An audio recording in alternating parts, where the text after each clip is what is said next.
Іван Сич професії виратувальника віддав амаль 4 десятигоддзі життя. Полова з їх узначалював пожарну службу Брещини. З вибором професії, усміхається Іван Семенович, визначився одразу. Вирішив протягнути сімейну династію.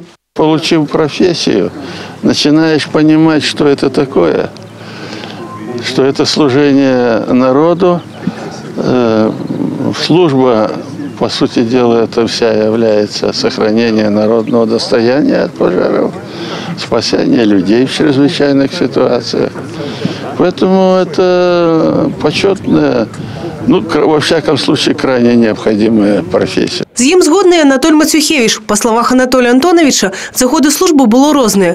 Цяжэй за все сутикатися з гибелью людей на пожарах. Але навіть у такій ситуації треба робити все магчиме, каб допомогти і мінімізувати страти і рештки здарення. Не было даже мысли уйти, повернуться, бросить. Нет, это поэтому, как говорится, нашел свое, что ли, или призванием это стало.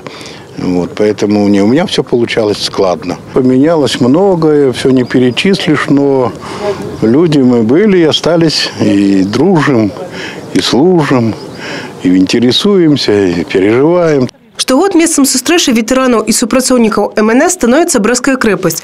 У Свята-Мікалаеўскім гарнізонным саборы адбылася паніхіда па тых, каго ўжо няма сярод жывых, і малебен за тых, хто сёння штодзень змагаецца з агнём, выратоўвае жыллё і маёмасць людзей. Да вечнага агню ветэраны склалі кветкі. Дарэчы, пераемнасці традыцыі выратавальнікі надаюць выключную увагу.